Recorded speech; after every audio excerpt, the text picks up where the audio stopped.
Hello children, how are you all? I hope you all are fine and doing well in your study. Today I am going to start lesson 9, that is how plants grow. But before going to start this chapter, just have a look on the contents that we are going to cover in this chapter.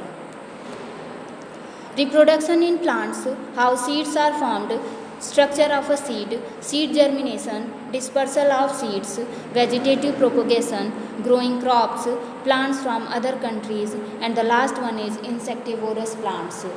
Children, you already know that plants, like all living things, grow. Small baby plants grow to become tall plants and trees. Let us find out how plants grow and the things they need to grow. So, our first topic is reproduction in plants. Here are two methods: through seeds or spores, through roots, stems, or leaves. Through seeds or spores, that is also known as sexual reproduction in plants, and through roots, stems, or leaves is known as vegetative propagation. So, sexual reproduction in plants. Children, I hope you must have seen in your school garden, you will find different kinds of plants around. Some plants have flowers while others do not. Do you know? Flowers are the most attractive part of a plant. So here I am going to explain about flower. They are colorful and have fragrance. Have you ever wondered why flowers are so beautiful? What is the role of a flower? Do you know that flowers turn into fruits? So a flower has the following parts. I will explain with the help of this diagram, and you will understand very carefully. So here are 6 parts of a flower: petals, sepals, carpel, stamen, filament, and the last one is anthers. Petals. Petals help attract insects. They are usually colorful and showy, as you can see in this picture. Sepals. They are green leaf-like structures at the base of a flower. They cover and protect the bud of a flower. Carpel. Carpel is the female part of a flower. The female reproductive structure of a flower that encloses the ovules. It is also known as pistil. The pistil of a flower can be made up of a single carpel or a group of carpels. A carpel is the modified leaf that contains the ovules and has a style and a stigma on top. Stamen. It is the male part of a flower. It has 2 parts. It contains filament and anthers. Filament, which is a stick-like structure that holds up the anthers, and anthers, which have a yellow powder structure called pollen grains. Our next topic is pollination. Children, you must have seen insects feeding on the nectar of flowers. The stigma releases a sweet substance called nectar. As you can see in this picture, when an insect sits on a flower to suck up nectar, it transfers pollen struck to its body and legs to the stigma. When the insects move to the stigma of a similar flower, the pollen grains fall on the stigma. So, the transfer of pollen grains from the anther to the stigma of a flower is called pollination. Insects are the main agents of pollination, as they help to carry pollen from the anthers to the stigma. Our next topic is how seeds are formed. After some time, when pollen grains have reached the stigma, they break open and produce a tube called pollen tube. The pollen tube slowly grows through the style to reach the ovary. Here, the contents of the tube mix with the ovules, forming seeds, and this is called fertilization. The ovary changes and swells up and turns into a fruit. The newly formed seeds are inside the fruits. If the stigma of a flower does not receive pollen, the flower becomes useless as it cannot reproduce. It shrivels and dies. Our next topic is structure of a seed. I hope you all have studied in class 4th about structure of a seed. But here I am going to explain more about the structure of a seed. A seed is made up of three main parts: a baby plant or embryo, cotyledons where food is stored, and a cover called seed coat. The embryo or baby plant, it is the baby plant that will turn into a seedling or young plant when it gets the right condition for growth. A seed has an outer covering called the seed coat, and it is also known as testa. Its function is to protect the baby plant inside.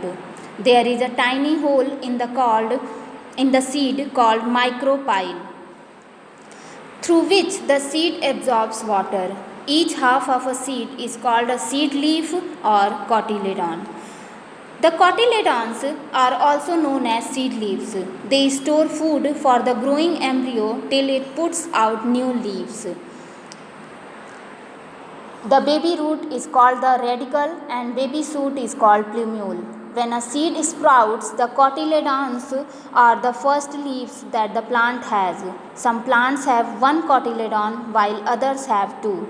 An embryo is a baby plant inside the seed. Our next topic is seed germination. Children, germination is the change of a seed into a seedling under suitable conditions. A seed needs warmth, water, and air in order to germinate. If seeds get the right amount of water, air, sunlight, and warmth, they produce a baby plant called seedling. The process by which a seed grows into a baby plant or a seedling is called germination.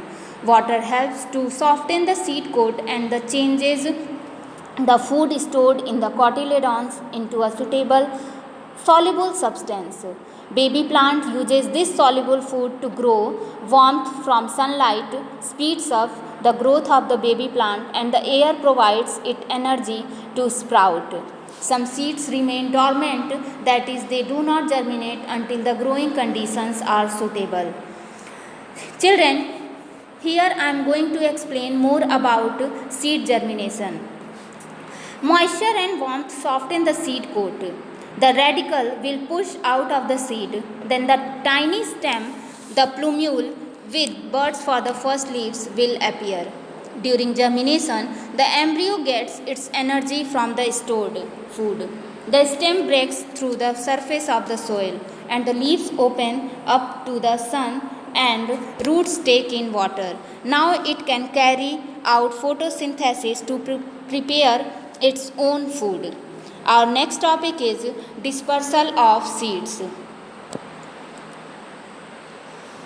Can you tell me, children, why the dispersal of seeds is important? Yes, if seeds are sown very close to each other, they struggle for space, light, air, water, and nutrients. So, therefore, it is necessary that seeds are scattered far away from each other. So, the scattering of seeds away from their parent plant is called seed dispersal, or another definition of the seed dispersal is the process by which seeds travel or scattered far away from the parent plant is called dispersal of seeds. Seed dispersal is carried out by wind, water, animal, and explosion. So, first, dispersal by wind. Some plants have light and hairy or wing-shaped seeds that get easily blown away to far off places. Dandelion and cotton seeds are dispersed by wind because they have hair that help them float in the air. Next, dispersal by water. The seeds of some plants have a waterproof covering. They can float on water and are carried to far off places. For example, coconuts have a fibrous covering that helps it to float on water. When they wash up ashore, new plants grow out of them. Seeds of the lotus plants are spongy and float on water. Water lily seeds are also designed to float. Next, dispersal by animals and humans. Some seeds have hook-like structure that help them to cling onto animals' fur. Similarly, some seeds have sticky substances that help them stick to animals' skin. This way, the seeds are carried away from the parent plant. Fruits like mangoes, oranges, lychees, and apples are eaten by animals, birds, and humans. Their seeds are thrown away, which grows into a new plant. Humans and animals eat fruits and throw the seeds away. These grow into new plants. Some plants reproduce, some plants produce burns that have hooks at the end of thorns. The burrs stick to animal fur and can be scattered far and wide as the animal moves from place to place. Dispersal by explosion. Many fruits burst with a sudden jerk. As a result, the seeds are scattered on all sides, far away from the parent plant. This mechanism of seed dispersal is called explosion. Examples of plants whose seeds are dispersed by explosion are pea, poppy, balsam, and castor. Our next topic is vegetative propagation.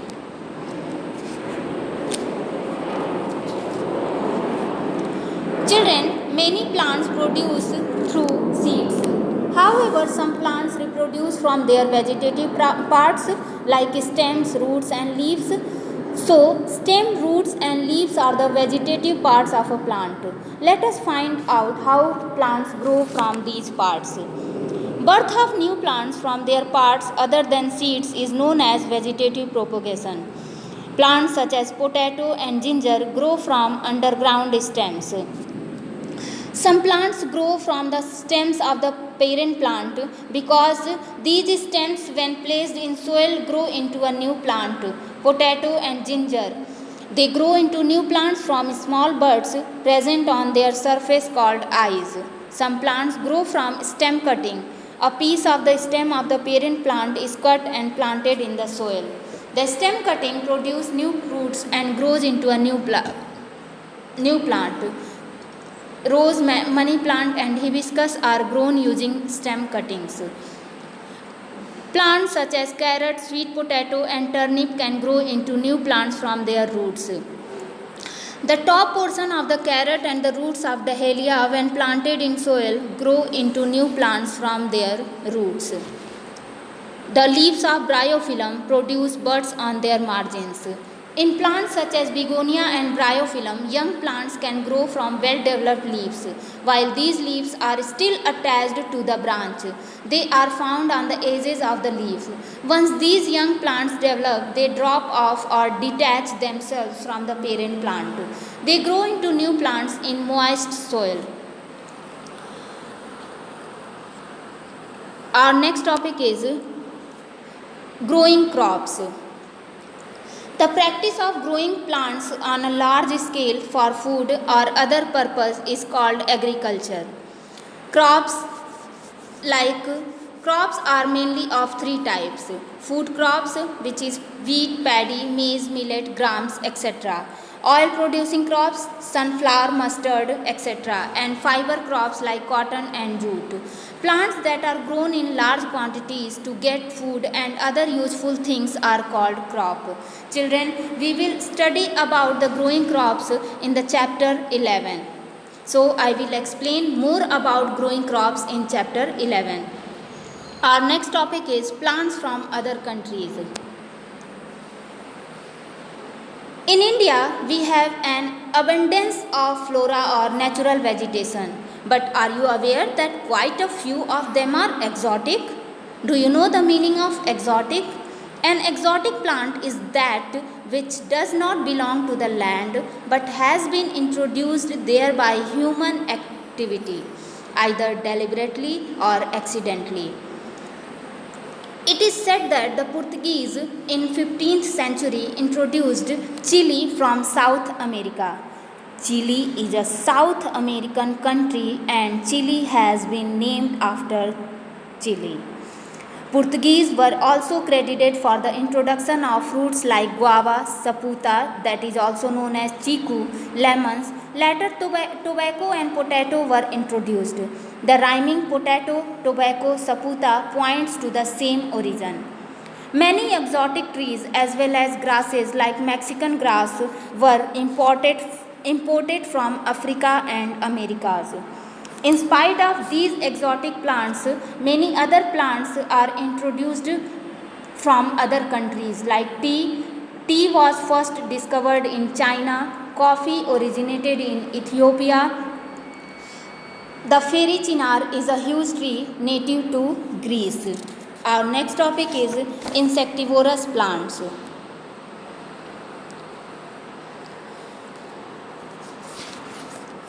Plants that obtain nutrition by eating small animals such as insects, flies, and bugs are called carnivorous or insectivorous plants.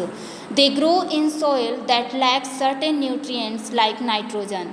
They trap insects to get nitrogen. However, all carnivorous plants derive energy from the sun and depend on animals only for nutrition. Carnivorous plants digest their prey using enzymes. So, carnivorous or insectivorous plants are the ones that derive most of their nutrition by trapping the insects and consuming the insects. For example, Venus flytrap, bladderwort, sundew plants, etc. So here I am going to explain about these insectivorous plants. So listen very carefully, children. The pitcher plant, sundew plants and Venus flytrap are some carnivorous plants. A pitcher plant looks like a pitcher with a lid, as you can see in this picture. It has hair and nectar inside that attract insects. As soon as an insect sits on it, the lid closes, thus trapping the insect. The Venus flytrap has jaw-like leaves with spiky teeth along with the edges. As soon as an insect sits on the leaf closes and traps it. Sundew plants have a gel-like sticky substances that covers the leaf. Insects easily get stuck to the plant and become prey. So, I hope you all have understood with this chapter. Still, if you have any problem, go through the book, read the book very carefully and underline the difficult word and watch the video again and again. So, here now the time of home assignment. Read the chapter thoroughly and learn everything from book and notebook. And here is one question. You have to find the answer and write it in your rough copy. What would happen if there were no dispersal of seeds? So thank you to all children.